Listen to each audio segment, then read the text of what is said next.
Fry ಮಾಡಿ ಇಟ್ಕೊಂಡಿರುವಂಥ ಹಲಸಿನಕಾಯಿ ತುಂಡುಗಳನ್ನು ಇದಕ್ಕೆ ಕೊಟ್ಟು ಒಂದು 5 ನಿಮಿಷ ಕೂಡ ಕಬಾಬ್ ಮಾಡ್ಕೊಬೋದು. ಇವಾಗ ಇದನ್ನು ನಾನು ಪಲ್ಯ ಮಾಡ್ತಾಯಿದ್ದೀನಿ, ಬೇಯಿಸ್ತಾ ಇದ್ದೀನಿ, ಕಾಯಿ ಬೇಯಿಸ್ತಾ ಇದ್ದೀನಿ. ಯಾಕೆ ಹಲಸಿನಕಾಯಿ ಬೇಯಿಸ್ತಾ ಇದ್ದೀನಿ ಅಂತ ತೋರಿಸ್ತೀನಿ ಬನ್ನಿ. ಸಂಚಟಲ್ ಗಾಯ್ಸ್, ನಮಸ್ಕಾರ. ಮತ್ತೊಂದು ರೆಸಿಪಿ ನಿಮಗೋಸ್ಕರ ತೊಗೊಂಬಂದಿದ್ದೀನಿ ವೀಕ್ಷಕರೇ. ನಾನು ಸುರೇಶ್ ಶೆಟ್ಟಿ, ನೀವು ನೋಡ್ತಾ ಇರೋದು ಟೇಸ್ಟ್ ಆಫ್ ಉಪಹಾರ. ಸೊ ಈ ವಿಡಿಯೋನ ಪೂರ್ತಿ ನೋಡಿ, ನಿಮಗೆ ಸಿಂಪಲ್ಲಾಗಿ ಹಲಸಿನಕಾಯಿ ಪಲ್ಯ ರೆಸಿಪಿ ತೋರಿಸ್ಕೊಡ್ತೀನಿ. ಇದ್ರ ಪಲ್ಯ ನೀವು ಮದುವೆಗಳಲ್ಲಿ ಮಾಡ್ಬೋದು, ಜಾಸ್ತಿ ಪಲ್ಯ ಮಾಡ್ತೀರಲ್ಲ ಆ ಜಾಗದಲ್ಲಿ ಮಾಡ್ಬೋದು. ಎಲ್ಲೆಲ್ಲಿ ಪಲ್ಯಗಳು ಹಾಕೋವಂಥ ಒಂದು ಕ್ಯಾಟ್ರಿಂಗ್ ಇರ್ಬೋದು, ಮತ್ತು ಒಂದು ಕ್ಯಾಂಟೀನ್ ಇದೆ, ಕ್ಯಾಂಟೀನಲ್ಲಿ ನೀವು ಪಲ್ಯ ಮಾಡಬೇಕು ಅಂತ ಯೋಚನೆ ಮಾಡ್ತಾಯಿದ್ದಾಗ ಈ ಥರ ಹಲಸಿನಕಾಯಿ ಪಲ್ಯ ಇದು ತುಂಬ ಒಳ್ಳೆ ಬೆನಿಫಿಟ್ಸ್ ಇದೆ, ತುಂಬ ಬೆನಿಫಿಟ್ಸ್ ಇದೆ ಆರೋಗ್ಯಕ್ಕೆ. ಹಲವಾರು ಬೆನಿಫಿಟ್ಸ್ಗಳಿದೆ ಇದರಲ್ಲಿ ಇದ್ದಾವೆ. ಆಮೇಲೆ ಇದು ಮಾಡುವ ವಿಧಾನ ತುಂಬ ಸರಳವಾಗಿ ಸಿಂಪಲ್ಲಾಗಿ ಕಟಿಂಗ್ ಸಮೇತ ಹೇಳ್ಕೊಡ್ತೀನಿ, ಹೆಂಗೆ ಕಟ್ ಮಾಡಬೇಕು, ಇದನ್ನು ಹೆಂಗೆ ಮಾಡಬೇಕು ಅಂತ ಹೇಳ್ಬಿಟ್ಟು ಪೂರ್ತಿ ಪ್ರೊಸೆಸಿಂಗ್ ಹೇಳ್ಕೊಡ್ತೀನಿ. ಅದರಿಂದ ನನ್ನ ಚಾನಲ್ನ ಸಬ್ಸ್ಕ್ರೈಬ್ ಮಾಡ್ಕೊಳ್ಳಿ, ಪಕ್ಕದಲ್ಲಿರುವ ಬೆಲ್ ಐಕಾನ್ ನೋಡಿದ ಹಾಲಂತ ಟೈಪ್ ಮಾಡಿ. ಇದರಿಂದ ಭವಿಷ್ಯದಲ್ಲಿ ವಿಡಿಯೋಗಳ ನೋಟಿಫಿಕೇಷನ್ ನಿಮ್ಗೆ ತಲುಪ್ತಾ ಇರ್ತದೆ. ನಾನು ಹಲವಾರು ರೆಸಿಪಿಗಳು ಮಾಡ್ತಾಯಿರ್ತೀನಿ, ತುಂಬ ವೆರೈಟಿ ರೆಸಿಪಿ ನಿಮಗೋಸ್ಕರ ತೊಗೊಂಬರ್ತೀನಿ. ಅದರಿಂದ ಈಗ ನಾನು ಹಲಸಿನಕಾಯಿನ ಬೇಯಿಸ್ತಾ ಇದ್ದೀನಿ, ಕಾಯಿ ಬೇಯಿಸ್ತಾ ಇದ್ದೀನಿ. ಯಾಕೆ ಹಲಸಿನಕಾಯಿ ಬೇಯಿಸ್ತಾ ಇದ್ದೀನಿ ಅಂತ ತೋರಿಸ್ತೀನಿ ಬನ್ನೀಗ. ನೋಡಿ, ಇದು ಹಲಸಿನಕಾಯಿ ನಾನು ನೀರಿಟ್ಟಿದ್ದೀನಿ, ಪಾತ್ರೆಯಲ್ಲಿ ಕಾಯಿ ಹಾಕಿಟ್ಟಿದ್ದೀನಿ, ಬೆಚ್ಚಗೆ ಹಾಕಿಟ್ಟಿದ್ದೀನಿ. ಯಾಕೆ ಬೆಚ್ಚಗೆ ಹಾಕಬೇಕು ಅಂದರೆ ಇದರಲ್ಲಿರುವಂಥ ಹಾಲೆಲ್ಲ ಗಟ್ಟಿಯಾಗ್ಬಿಡುತ್ತೆ, ನಮಗೆ ಕಟ್ ಮಾಡೋಕ್ಕೆ ಈಸಿ ಆಗ್ತದೆ ಅಂತೇಳಿ ನನಗೆ ಒಂದು ಐಡಿಯಾ ಕೊಟ್ಟರು ಯಾರೊಬ್ಬರು. ಅದರಿಂದ ಇವಾಗ ನಾನು ಅದನ್ನು ಬೆಚ್ಚಗೆ ಮಾಡ್ಕೊಂಡು ನೋಡಿ, ಅದು ಬೆಚ್ಚಗಾಗಿದೆ, ಇದು ಬೆಚ್ಚಗಾಗಿಲ್ಲ. ಬಿಸಿ ನೀರಲ್ಲಿ ಬೆಚ್ಚಗೆ ಮಾಡಿರುವಂಥ ಕಾಯಿಗಳನ್ನ ಎತ್ತಿ ಸೈಡಿಗೆ ಎತ್ಕೊತಾ ಇದ್ದೀನಿ. ಇದನ್ನೆಲ್ಲ ಹಿಂಗೆ ಬಿಸಿ ಇದೆ, ನೋಡ್ಕೊಂಡು ಎತ್ತಬೇಕು. ಈಗ ಇದು ಕಾಯಿ ನೋಡಿ, ಗ್ರೀನ್ ಇತ್ತಲ್ಲ, ಇವಾಗ ಇದೆಲ್ಲ ಎಲ್ಲೋ ಇಷ್ಟು ಬಂದುಬಿಟ್ಟಿದೆ, ಗ್ರೀನ್ ಎಲ್ಲ ಎಲ್ಲೋ ಆಗೋಗಿದೆ. ಇದು ಇಷ್ಟು ಕಾಯಿಯನ್ನು ಬಿಸಿನೀರಲ್ಲಿ ಹಾಕಿ ಸ್ವಲ್ಪ ಹೊತ್ತು ಇದು ಮಾಡಿ ಎತ್ಕೊಂಡಿದ್ದೀನಿ. ಇವಾಗ ಇದನ್ನು ಕಟ್ ಮಾಡ್ತೀನಿ. ಯಾಕೆ ಬಿಸಿನೀರಲ್ಲಿ ಹಾಕಿದ್ದೀನಿ ಅಂದರೆ ಇದರಲ್ಲಿ ಇರುವಂಥ ಹಾಲೆಲ್ಲನೂ ಗಟ್ಟಿ ಆಗಿಬಿಡುತ್ತೆ, ಕಟ್ ಮಾಡೋಕ್ಕೆ ಈಸಿ ಆಗುತ್ತೆ, ಚೆನ್ನಾಗಿರುತ್ತೆ ಅಂತ ಯಾರೊಬ್ಬರು ಹೇಳ್ಕೊಟ್ಟಾರೆ. ಆ ಒಂದು ಟೆಕ್ನಿಕ್ನ ನಿಮ್ಮ ಮುಂದೆನೂ ತೋರಿಸ್ತಾ ಇದ್ದೀನಿ. ನೀವು ಇಷ್ಟ ಆದರೆ ಈ ರೀತಿ ಮಾಡ್ತೀನಿ. ನೀವೇನಾದರೂ ಮನೆಯವರಾದರೆ ಮನೆಯಲ್ಲಿ ಈ ರೀತಿ ಪಲ್ಯ ಮಾಡಬೇಕಂದ್ರೆ ಈ ರೀತಿ ಒಂದು ಕಾಯಿ ತೊಗೊಳ್ಳಿ, ಒಂದು ಪಾತ್ರೆಯಲ್ಲಿ ಸ್ವಲ್ಪ ಬಿಸಿ ನೀರಿಗೆ ಒಂದು 5 ನಿಮಿಷ ಹಾಕಿಟ್ಬಿಡಿ. ಆಮೇಲೆ ಇದನ್ನು ಕಟ್ ಮಾಡಿ ತೋರಿಸ್ತೀನಿ ಹೆಂಗೆ ಕಟ್ ಮಾಡಬೇಕು ಅಂತೇಳಿ. ಗಾಯ್ಸ್, ಈಗ ನಾನು ಸ್ವಲ್ಪ ಬೇಯಿಸಿ ಇಟ್ಕೊಂಡಿದ್ದು ಆ ಕಾಯಿ ತೊಗೊಂಡಿದ್ದೀನಿ. ಹೌದು ಗಾಯ್ಸ್, ಹಾಲು ಬರೋಲ್ಲ ನೋಡಿ, ಹಸಿಕಾಯಿ ಏನಾದರೂ ನಾವು ಕಟ್ಟಿದರೆ ಹಾಲು ಹಂಗೆ ಸೋರೋಗ್ತಾಯಿತ್ತು. ಸೊ ಇದು ತುಂಬ ಚೆನ್ನಾಗಿದೆ ಟೆಕ್ನಿಕ್, ನನಗೆ ತುಂಬ ಇಷ್ಟ ಆಯಿತು. ನಾನು ಹಸಿಕಾಯಿ ಕಟ್ ಮಾಡುವಾಗ ಹಾಲು ಬರ್ತಾಯಿತ್ತು, ಅದು ಹಾಲು ಬಂಕ ಆಗ್ತಾಯಿತ್ತು, ಚಾಕು ಕೈ ಮತ್ತು ಕಟ್ ಮಾಡೋ ತುಂಡೆ ಎಲ್ಲ ಆಗ್ತಾಯಿತ್ತು. ಸ್ವಲ್ಪ ಬಿಸಿನೀರಲ್ಲಿ ಹಾಕ್ಬಿಟ್ಟು ಒಂದು 5 ನಿಮಿಷ ಬಿಟ್ಟು ಅದನ್ನು ಕಟ್ ಮಾಡೋದ್ರಿಂದ ಇದರಲ್ಲಿ ಹಾಲು ಬರೋದಿಲ್ಲ. ನೋಡಿ, ಕ್ಲಿಯರಾಗಿ ಒಳ್ಳೆ ಪಲ್ಯ ಥರ ಇದೆ, ಹಾಲೆಲ್ಲ ಒಣಗೋಗ್ಬಿಟ್ಟಿದೆ. ಸೊ ತುಂಬ ಚೆನ್ನಾಗಿದೆ. ಈ ರೀತಿಯಾಗಿ ಸ್ವಲ್ಪ ಬಿಸಿನೀರಲ್ಲಿ ಬೇಯಿಸ್ಬಿಟ್ಟು ಆಮೇಲೆ ಕಟ್ ಮಾಡಿ. ನೋಡಿ ಎಷ್ಟು ಚೆನ್ನಾಗಿದೆ, ಹಾಲೆಲ್ಲ ಹೊರಟೋಗಿದೆ. ಈ ರೀತಿಯಾಗಿ ಕಟ್ ಮಾಡಿ.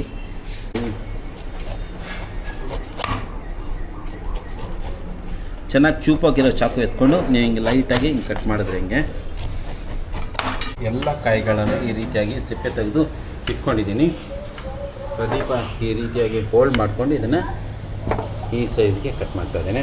ಇವಾಗ ಇದನ್ನು ಲೈಟಾಗಿ ನೀರಲ್ಲಿ ಹಾಕ್ಕೊಂಡು ಒಂದು ಕುದಿ ಬರ್ಸ್ಕೊಂಡ್ಬಿಡ್ತೀವಿ, ಉಪ್ಪು ಖಾರ ಕೊಟ್ಬಿಟ್ಟು ಬೇಯಿಸ್ಕೊಂಬಿಟ್ಟು ಆಮೇಲೆ ಇದನ್ನು ಸೋಸಿ ಎಣ್ಣೆಯಲ್ಲಿ ಫ್ರೈ ಮಾಡಿ ಆಮೇಲೆ ಪಲ್ಯ ಮಾಡೋದು. ಓಕೆನಾ?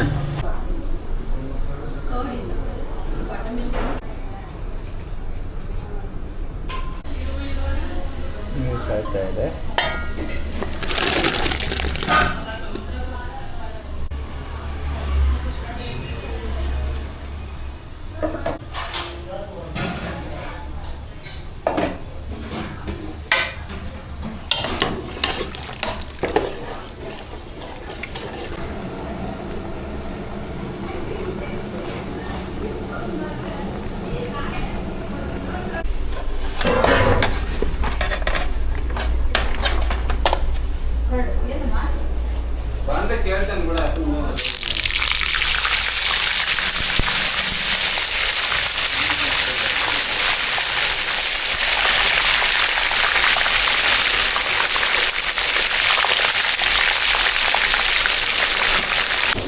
ಬೇಯಿಸ್ಕೊಂಡಿದ್ದಾದಮೇಲೆ ಎಣ್ಣೆಯಲ್ಲಿ ಇದನ್ನು ಫ್ರೈ ಮಾಡ್ಕೊಬೇಕು.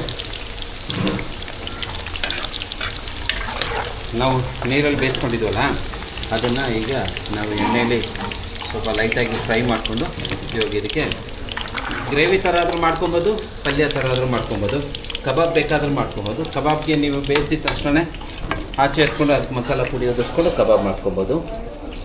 ಇವಾಗ ಇದನ್ನು ನಾನು ಪಲ್ಯ ಮಾಡ್ತಾಯಿದ್ದೀನಿ. ಈಗ ಪಲ್ಯ ಮಾಡೋಕ್ಕೆ ಬೇಕಾಗಿರುವಂಥ ಪದಾರ್ಥಗಳು: ಈರುಳ್ಳಿನ ಉಪ್ಪುಗಳ ಕಟ್ ಮಾಡಿ ಇಟ್ಕೊಂಡಿದ್ದೀನಿ, ಕರಿಬೇವಿನ ಸೊಪ್ಪು, ಮೆಣಸಿನ್ಕಾಯಿ, ಬೆಳ್ಳುಳ್ಳಿ ಕುಟ್ಟಿ ಇಟ್ಕೊಂಡಿದ್ದೀನಿ, ಹೋಳುಗಳಲ್ಲಿ ಟೊಮೆಟೊ ಕಟ್ ಮಾಡಿಕೊಂಡು, ಶುಂಠಿ ಬೆಳ್ಳುಳ್ಳಿ ಪೇಸ್ಟ್, ಆಮೇಲೆ ಜಿಂಜರ್ ಪೇಸ್ಟ್ ಇಟ್ಕೊಂಡು ಈಗ ನಾನು ಪಲ್ಯ ಮಾಡ್ತಾಯಿದ್ದೀನಿ. ಹೇಗೆ ಮಾಡ್ತೀನಿ, ಎಷ್ಟು ಚೆನ್ನಾಗಿರುತ್ತೆ ಅಂತ ಮಾಡುವ ವಿಧಾನ ತೋರಿಸ್ಕೊಡ್ತೀನಿ ನಾವು. ಪಾತ್ರೆಗೆ ಎಣ್ಣೆ ಹಾಕಿದ್ದೀನಿ, ಎಣ್ಣೆ ಬಿಸಿ ಆಗಿದೆ. ಈಗ ಇದಕ್ಕೆ ನಾನು ಕಡಲೆಬೇಳೆ ಮತ್ತು ಉದ್ದಿನಬೇಳೆ ಕೊಟ್ಟು ಗೋಳಿಸ್ಕೊಳ್ತಾ ಇದ್ದೀನಿ. ಕಡಲೆಬೇಳೆ ಉದ್ದಿನಬೇಳೆ ಸ್ವಲ್ಪ ಕೆಂಪಗಾದ್ಮೇಲೆ ಇದಕ್ಕೆ ಕಟ್ ಮಾಡಿ ಇಟ್ಕೊಂಡಿರುವ ಈರುಳ್ಳಿ, ಶುಂಠಿ, ಮೆಣಸಿನ್ಕಾಯಿ, ಕರಿಬೇವಿನ ಸೊಪ್ಪು ಎಲ್ಲ ಒಟ್ಟಿಗೆ ಹಾಕಿ ಸ್ವಲ್ಪ ಗೋಳಿಸ್ಕೊತೀನಿ. ಈರುಳ್ಳಿ ಸ್ವಲ್ಪ ಕಲರ್ ಬರೋವರೆಗೂ ಗೋಳಿಸ್ಕೊಬೇಕು.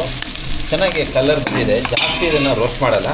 ಈಗ ಇದಕ್ಕೆ ನಾನು ಶುಂಠಿ ಬೆಳ್ಳುಳ್ಳಿ ಪೇಸ್ಟ್ ಸ್ವಲ್ಪ ಹಾಕ್ತಾಯಿದ್ದೀನಿ. ಶುಂಠಿ ಬೆಳ್ಳುಳ್ಳಿ ಪೇಸ್ಟ್ ಚೆನ್ನಾಗಿ ಹೀಗೆ ಗೋಳಿಸ್ಕೊಳ್ಳೋಣ. ಶುಂಠಿ ಬೆಳ್ಳುಳ್ಳಿಯನ್ನು ಸ್ವಲ್ಪ ಆಡಿಸ್ಕೊಂಡ್ಮೇಲೆ ಈಗ ಇದಕ್ಕೆ ಟೊಮೆಟೊ ಉಪ್ಪುಗಳನ್ನು ಸ್ವಲ್ಪ ತಿರುಗಿಸ್ಕೊಡ್ತೀನಿ.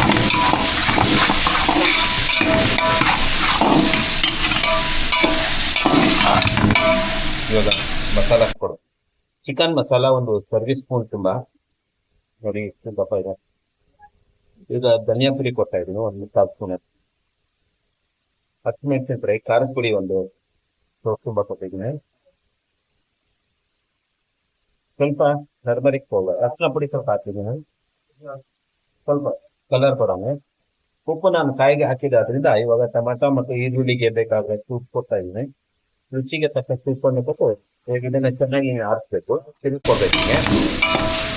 ಒಂದು 5 ನಿಮಿಷ ಕಾಲ ಇದಕ್ಕೆ ಮುಚ್ಚಳ ಹಾಕ್ಬಿಟ್ಟು ಮುಚ್ಚಿಕೊಡ್ತೀನಿ. ಮಸಾಲ, ಟೊಮಾಟೊ, ಈರುಳ್ಳಿ ಎಲ್ಲ ಚೆನ್ನಾಗಿ ಬೆರ್ಕೊಬೇಕು. ಈಗ ಟೊಮಾಟೊ ಎಲ್ಲ ಕೊಟ್ಟು ಸ್ವಲ್ಪ ತಿರುಗಿಸ್ಕೊಂಡ್ಮೇಲೆ ಈ ರೀತಿ ಕಾಣಿಸ್ತಾ ಇದೆ. ಟೊಮಾಟೊ ಎಲ್ಲ ಮೆತ್ತಗಾಗಿದೆ, ಅಂದರೆ ಕರಗೋಗಿದೆ. ಈಗ ನಾವು ಬೇಯಿಸಿ ಫ್ರೈ ಮಾಡಿ ಇಟ್ಕೊಂಡಿರುವಂಥ ಹಲಸಿನಕಾಯಿ ತುಂಡುಗಳನ್ನು ಇದಕ್ಕೆ ಕೊಟ್ಟು ಒಂದು 5 ನಿಮಿಷ ದಮ್ ಕಟ್ಟಬೇಕು. ಆಗ ಚೆನ್ನಾಗಿ ಪಲ್ಯ ರೆಡಿ ಆಗುತ್ತೆ. ಸ್ವಲ್ಪ ಕೊತ್ತಂಬರಿ ಸೊಪ್ಪು ಹಾಕ್ಬಿಡಪ್ಪ. ಇದು ಈಗ ಹಲಸಿನಕಾಯಿ ಪಲ್ಯ ಎಲ್ಲ ಹಾಕಿ ಬೆರೆಸ್ತಾ ಇದ್ದೀನಿ. ಕುಕ್ಕರ ನೋಡ್ಬಿಟ್ಟು ಕೊತ್ತಂಬರಿ ಸೊಪ್ಪು ಹಾಕಿದ್ರೆ ಪಲ್ಯ ರೆಡಿ. ಗಾಯ್ಸ್, ಪಲ್ಯ ರೆಡಿಯಾಗಿದೆ, ನೋಡೋಕ್ಕೂ ಚೆನ್ನಾಗಿ ಕಾಣಿಸ್ತಾ ಇದೆ. ಈಗ ಇದನ್ನು ನಾವು ಒಂದು ಪಾತ್ರೆಗೆ ತೆಗೆದು ಸರ್ವ್ ಮಾಡೋಣ.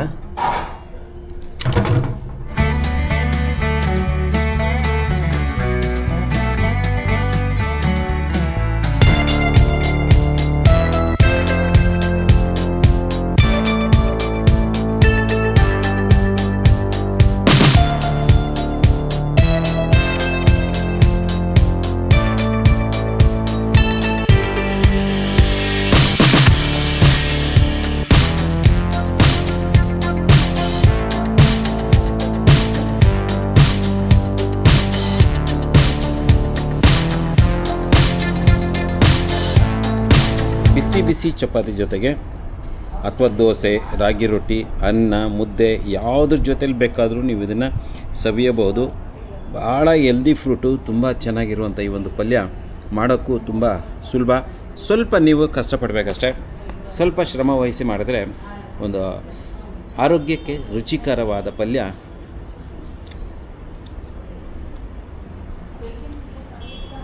ಎಷ್ಟು ಚೆನ್ನಾಗಿದೆ ಪಲ್ಯ ಅಂದರೆ ತುಂಬ ಚೆನ್ನಾಗಿದೆ. ಹೆಲ್ತ್ಗೂ ಒಳ್ಳೆಯದು, ನಮಗೂ ಒಳ್ಳೆಯದು. ಇದ್ರ ಮೇಲೆ ನೀವು ಒಂದು ಕೆಲಸ ಮಾಡಬೇಕು, ಏನಂದರೆ ನಿಂಬೆಹಣ್ಣು ಎಣ್ಕೊಬೇಕು.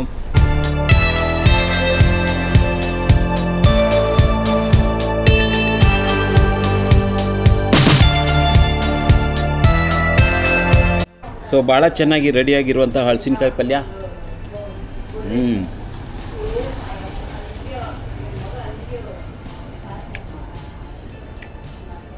ತುಂಬ ಚೆನ್ನಾಗಿದೆ.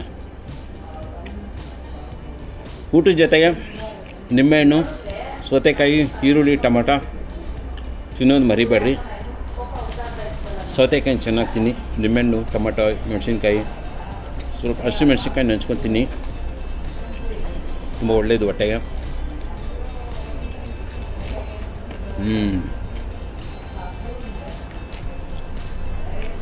Ladies and gentle guys, thank you so much. ಇಷ್ಟೊತ್ತು ನನ್ನ ವಿಡಿಯೋ ನೋಡೋಕ್ಕೆ ಧನ್ಯವಾದಗಳು. ವಿಡಿಯೋ ಇಷ್ಟ ಆಗಿದ್ರೆ ಲೈಕ್ ಮಾಡಿ. ಸೊ ನಿಮ್ಮೆಲ್ಲರಿಗೂ ಧನ್ಯವಾದಗಳು. ಇಷ್ಟೊತ್ತು ನಮ್ಮ ವಿಡಿಯೋ ನೋಡೋಕ್ಕೆ ಇದೇ ಖುಷಿಯಲ್ಲಿ ಈ ವಿಡಿಯೋಗೆ ಲೈಕ್ ಮಾಡಿ ಮತ್ತು ನಮ್ಮ ಚಾನಲ್ನ ಸಬ್ಸ್ಕ್ರೈಬ್ ಮಾಡ್ಕೊಳ್ಳಿ. ಮುಂದಿನ ವಿಡಿಯೋದಲ್ಲಿ ಸಿಗುವ ಒಳ್ಳೆ ಹೆಲ್ದಿ ರೆಸಿಪಿ ನಿಮ್ಗೆ ಮತ್ತೊಂದು ತೊಗೊಂಬಂದಾಗ ಅದರ ವಿಶೇಷಗಳೆಲ್ಲ ಹೇಳ್ಕೊಡ್ತೀನಿ. So ladies and gentle guys, thank you so much. ಜೈ ಹಿಂದ್.